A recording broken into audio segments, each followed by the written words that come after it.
This is KUGAN CASSIUS for IFL TV. We're in the Crown Plaza here at XL. With me, I've promoted Eddie Hearn ahead of Stand still. Sorry, had a drink this morning. The show hasn't got a name, has it? Have you just gone with the non-name? Yeah, because there's so many fights on, and you took the mickey out of me about Christmas Cracker, and then Seasons Beatings seemed a little bit X-rated. It upset a few people, so we just, So what we're going to do on the hashtag? Hashtag Seasons Beatings. I think we can go Seasons Beatings. But you haven't put it on anything, have you? Yeah, but it's not a problem. Not a problem. Right, what issues have you had regarding the show? Because somehow, how are we going to get 16 fights on? Don't you think that's mental? 16 fights? Why is there 16 now? Well, we've got so many fighters. No, but I thought it was 15. What's the extra one? Tamika Mucha. Okay. Is one of Chris Sanagar's prospects. And quite honestly, I forgot all about his fight. I sat down with Chris Sanagar, and when we agreed Selby's new deal, he said, do us a favour, get Tamika Mucha, who incidentally is a very, very good hot young talent, on the show. I said, yeah, no problem. Excuse me. And then put the card together, and Chris Sanagar said, I've seen the card, where's Tamika Mucha? So obviously, true to my word, we're going to squeeze him on somehow, but we've got 16 fights. It's a mad bill. Obviously, it's December. Everyone wants to get paid for Christmas. Father Christmas Fast Car is dishing out the dough at the XL on Saturday, and it's a good night. I'm looking forward to it. The situation with Kevin Mitchell now, change of opponent. Yeah, so Zamora went to the airport yesterday to get on his flight, straight into the old bill, confiscated his passport, apparently committed a crime recently that he failed to tell anyone about, and they didn't let him leave the country. So any promoter or manager or even trainer will tell you that Wednesday, change of opponent is a real kick in the nuts. Tuesday's bad, but Wednesday, it's pretty much pull him off the bill time. But luckily, we scoured around, and Karim El Ouzagi, who fought John Murray for the European title, gave him a really good little scrap, was due to fight on Saturday in Spain. So we had a chat with his people, and he's on a plane out here. Done his check weight in Spain, and he's fighting Kevin Mitchell. So stylistically, actually might be a more entertaining fight. He hasn't quite got the record of Zamora, but on we go. Mitchell still fights, and just another day of drama. Leonard Bundu was due to fly last night. His flight got cancelled because of fog, so he had to get a bus to Bologna this morning, where he's on a flight now. I mean, it's just fucking non-stop. But this is the world of boxing. This is what you have to deal with, and somehow you have to have contingency plans and act instantly to make sure you save fights when they get in trouble, because ultimately it's always going to happen. And it's always the way that of the 16 fights, there's probably a couple of fights that I could probably do without happening on Saturday, but it's always the ones that you don't want to fall out of bed that you always have issues with. But Bundu Purdy is the main event. It's a cracking fight. Not a lot of people know about Bundu. Some people tweet me and say, Bundu Purdy, so one-sided. It's like, Purdy's the underdog in the fight. So I don't really, but it's going to be a great fight. Purdy's in great shape. Do you just said about, we said about how big the bill is, you said, it's Christmas, blah, blah. A lot of the fighters in the bill aren't actually your fighters, so where's your obligation to make such a big bill? Well, let's go through them. So you got Tamika Mucha, which was a deal with me and Sanagar. We're looking at Mucha. You got Wadi Camacho. He's one of our fighters coming off a loss. I want to get him a win and then put him in a title fight. You got Eric Ocheng. He's coming off a loss. He's actually fighting Dale Evans, which is a great fight. Yeah, that is really a good fight. You got Jay McDonald. He's one of our boys. You got Paul Smith. Spoke to him last week about an opportunity to fight on this show. Happy to put him on. You got Martin Murray. Again, Hatton's needed to get him out. Financially, it made sense for me to put him on the show. He is, with Darren Barker now retiring, potentially, the #1 middleweight in the country. So great, have him on the show. Kevin Mitchell's our fighter. Lee Purdy's our fighter. Danny Connor I've worked with a lot. He's a great young lad. And I like, when you look at the show, there's probably 5 or 6 50-50s on the show out of 16. And I'm sorry I didn't do 16 50-50s, but it just doesn't work like that. But I've got a lot of time for these little sort of mini domestic clashes that mean so much to people. And you look at like Boylan against Tony Owen, right? Well, that's for the southern area, like welterweight title. They're both from Carl Charlton, right? Tony Owens done 450 tickets. 250 tickets. Ricky Boylan's done 450 tickets. Talk about 700 people here to watch that fight, and it's like anything could happen in that fight. And I there's a lot to be said for those. And also Tyler Goodjohn against Danny Connor. They've fought twice. It's 1-1 there. Again, that's eliminated for the English title. Even Ryan Taylor against Floyd Moore. It's a total shootout for the southern area. I'm sort of big on these fights, and although they're not matchroom fighters, I like them, and I like to give them a chance and a shot, and they provide entertainment. Oh, and by the way, they sell a bundle of tickets as well. It might have something to do with it as well. I see someone tweet you about it, gang. That's what it's come to. I tweeted Ricky Boylan and said, well, you don't have to sell a ticket, and someone tweeted me and said, oh, is that what it's all about, the tickets? This is a business, mate. If you're not a standout amateur, you've got to sell tickets, and all young fighters have got to take note and say that if you don't sell tickets, then you ain't going to get work. Simple as that. How's Darren Barker? He's all right. I mean, he's had chats with a specialist. He's got some big damage to that hip. Looks like he's done his ligaments in the hip. He's going to let it settle down for a couple of days and get it looked at again. It looks like he may have to have an operation, certainly if he wants to box again. So, our initial fears are probably correct in that I don't think we'll see him in the ring again, to be honest. And I'm quite happy with that, because of what he's achieved, what I know he's been through. And there was a surreal kind of feeling, and you were there, Coog, in the hotel after. It was like... You said it was like a kind of a celebration of his career. It was like someone had passed away. His mum was like, Darren, you're at peace now. And that shows you what he's been through in his career. And I just feel as though he left a lot of his heart and his soul, maybe without even knowing it, in the Daniel Gill fight. What he had to go through in that fight and how deep he had to dig, I just think that took a piece of him. And he probably didn't know that, but I think he probably knows it now. So I don't want to see Darren Barker go for another operation then try and find his way back. He's achieved so much. I don't think many felt he'd ever be a world champion. He did.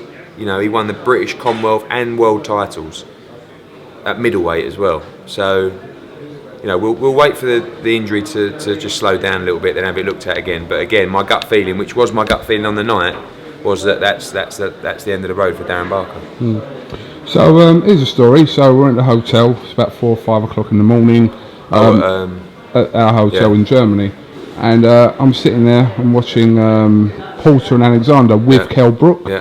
So I sort of turn around to him and I sort of say, do you know what? It's weird, Kell. It's like we're watching your destiny. Yeah. It's a bit gay, I know, but I said we're watching it unfold now. Whatever happens. So Porter wins the fight. Unexpectedly wins the fight. Deservedly wins the fight. I haven't even seen it yet. Yeah, deservedly wins the fight. You'll see. So it's now 5:30 in the morning. So he's like, Kugan, do you think Eddie will be up? So I went, he will be up. He would definitely have watched that fight knowing that you've gone to bed. So he rings you up, didn't he? Do you know what? My phone is never ever on ring, right? Because I can't stand the noise of a phone ringing, right? So even when it's in my pocket, when it's on my desk, wherever it is, it's on silent. It's not even on vibrate. But where I'm always on the phone, it doesn't matter because I'm always looking and rarely I'll still miss a call. Because we had to set the alarm to get the flight the next day, my phone was on ring. I don't know if iPhones, does the alarm work when it's on silent? I don't think it does. No, it doesn't. So I'm sitting there. So all of a sudden, 5:30 in the morning, and it's on loud, and it's ringing on the thing. I turn around, it's Kell Brook. Eddie, yeah? Do you see that? What? Porter, he won. What? When can we fight him? What? Make the fight, eh? So anyway, I put the phone down and then I just went back to sleep and woke up the next morning and thought, did that actually happen? But a big shock that Porter won that fight for me, and unfortunately for Kell, it probably means he's going to have to wait an extra 2 months, because if Alexander would have won, he would have had 90 days from the letter going out, which was December the 16th, to fight Kell Brook. But as the new champion, rule 5.3 or something in the IBF, you get 6 months till you got to fight the mandatory. So he must fight Kell Brook before June, and I guess we will try and make the fight in March or April, but my gut feeling is he'll have a voluntary in February or something like that. So we get Kell out before then? Maybe, yeah. I mean, look, Kell's had a good rest after the Senchenko fight. He had a he had 3 camps for Alexander that didn't end up leading to a fight, but he still had 3 camps. Then he fought Carson Jones, then he fought Senchenko. So ideally I was looking for that fight to happen in April or May. If it happens in June, do we get him out in a 10-rounder? What would happen if he was to lose that a 10-rounder, like you just said? Would he lose his match? Yeah, but I mean, obviously you'd match him sufficiently. No, I know that. But how'd you get yourself up for that? I don't know. Gut feeling is maybe wait, or maybe we'll take him to America for a 10-rounder, just a little change of scenery or something like that. Can you get that fight in Sheffield? I believe so. I believe so. But they ultimately hold the cards with it? Yeah, but also, you look at what could be happening around that time of year, May, June, and, Froch will be out again. If we make Froch Groves, Brook against Porter, it'll be a blinding fight to get on that, or, even Mayweather against Khan. Maybe they'll want to put that fight on the undercard of that in Vegas. Which many possibilities with that. Yeah, it's just a little bit of a frustrating little 5 or 6 weeks now for Kell while we see what's going to unfold. But he'll have Christmas and then start ticking over from January. It's been announced now that Ricky Burns will defend his world title against the unbeaten Terence Crawford. And this is a fight, isn't it, for Ricky Burns? Yeah, this is the toughest fight of his career. Crawford has got a lot of hype. I'm not sure how he enjoyed Glasgow as much, so let's find out. Even Glaswegians don't really like Glasgow in February, so let's see how Terence Crawford likes it. But Ricky's having a scan today. That fight's got to happen, I think, before early March.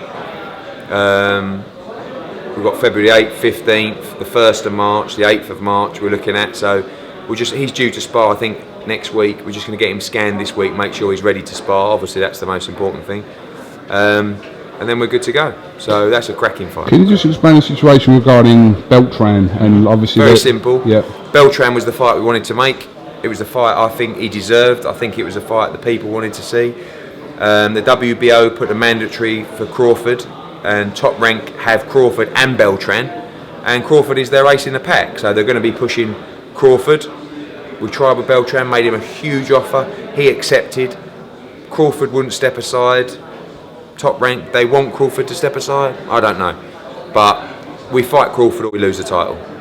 So hopefully the winner can get Beltran, because I think he deserves it. He won the fight. So, I'd like to see him get the winner. People talk about Crawler Beltran as well. Could have some legs. But to Beltran, does he really want to fight Crawler when he... Got to put food on the table, haven't you? What else are you going to do? Sit around and sulk and say, I've been treated so badly, I've been robbed. You've got to go out there and make some money. So if that means a fight with Crawler, it's a fight he thinks he can win. It's a good fight. There's a lot of things in the lightweight division I want to make happen next year. Obviously, Derry lost at the weekend, but talk about Mitchell fighting this Saturday, Coyle's fighting on February 22nd. They're both IBF champions, intercontinental and internationals. They're both going to be moving up the rankings. I'd like to see them fight in a final eliminator in the summer for the IBF world title. Regardless, I'd like to see those two fight, Mitchell against Coyle. I think it's a really good fight. Crawler, I do like Crawler Murray in Manchester with my commercial hat on. And obviously Crawler's got world title ambitions as well, but that's still a big fight in Manchester. Gavin Rees is boxing on February the 1st. Might try and do Rees against Buckland down there. There's little Welsh, but there's so many fights in the domestic division. We've got to push for the domestic fights. Sometimes it can't work out from a schedule perspective. Obviously Rees is fighting on February the 1st, Coyle's fighting on the 22nd. They were going to fight each other in November. But I think the key for 2014 and the strategy is more domestic fights, because you get a situation, and we've had it with Zamora this week. You get let down by a foreign opponent. You can't be as hands-on. You can't, be dealing with them every day. And I'd like to see more of the money kept in this country as well for fighters, to give fighters opportunities. So the plan for me is more domestic fights in 2014, particularly in the lightweight division. Sorry, just going back to Ricky Burns. What date will that be? Well, again, we're waiting for the final scan. We're hoping to get him scanned tomorrow, but we've given up the 8th. We've got the 15th held at the Hydro. We've got the 1st held in Scotland and the 8th held in Scotland. So one of those 3 dates. 1st of March. 1st of March. Yeah. Okay. Tony Bellew. Has he decided what he's doing regarding? Yeah, he's going to be moving up to cruiserweight. I'm going to see him next week. We're going to go and have a sit down. We're looking at a big show in March in Liverpool. You know, and my plan really is February the 1st, Cardiff, Glasgow at some point over those dates we discussed, February the 22nd in Hull, middle of March in Liverpool, big show, April the 19th at the MEN, Crawler, Quigg defending his world title, and then obviously beyond that we've got Froch out again. Hopefully we can make the Froch Groves rematch. But you've mentioned that twice now. Has something occurred in the last week or so that makes you think I'm it more could happen? confident that it'll happen. I had a good chat with Carl in Germany. I've had a chat with George as well. You know, I've told you a dozen times, I want to make that fight. I think for all kinds of reasons. One, because I want to be part of the biggest fight that's ever been in this country. Two, because it makes a shitload of money. And three, I think it's a great fight. So in time, as I've always said, I think we'll get there. But it's just a little bit raw at the moment. But I said to Carl, you know, I will put all the options before you and you can choose which one you want to take. The bottom line is, the Groves one is the one where all the money is. So, and ultimately, at the end of the day, that's what it's all about. So, I think we'll get there. Have you got any other news you can tell us? Not really. I can't wait to leave the XL Arena on Saturday and have a little rest. It's been a long year. I looked a lot sharper earlier in the year. It's taken its toll on me. Mitchell. Do you know what was interesting? I watched one of our No Ordinary Life thing. We've done a little documentary. I looked about 15. Yeah, and I was watching a couple of days ago, and we was in the gym with Darren Barker, and I said to Darren, I said, listen, when you're fighting for world titles and that, we'll be there. And he went, well, I ain't paying for it, am I? Yeah. And then you went, yeah, this was your purse, but I from London had a couple of sweets. But that ended up being true. yeah. But what a great journey we went on with Darren Barker. You know, I mean, for me, that's what makes boxing so special, is sharing a journey with these great people. You know, and you do fall in love with fighters because most of them are just top fellas and you know what they give. And I am guilty of being a little bit too soft, probably in that respect, because a lot of them I'm close to and a lot of them I'll go beyond and above the call of duty to try and get them to where I think they can be. But you know, ultimately you look at the journey Darren Barker's been on, and it's just, you know, it's the highlight of my career. Whatever happens, you know, forget what happens in Darren Barker's career, whatever happens in my career, that'll go down as probably my greatest achievement. You know, to carve him out from retirement to a world title and ultimately securing financially for, you know, pretty much for good, you know, is something that I was very proud of. Alright, and how was your matchroom party? Alright? I didn't go. Didn't go? Why? Working. Alright. Oh, thought you had some stories for us. No. Alright, Eddie, thanks for talking to IFL TV. Before the end of the year, I want to do a review again at some point, so maybe no interest. I know you have maximum interest.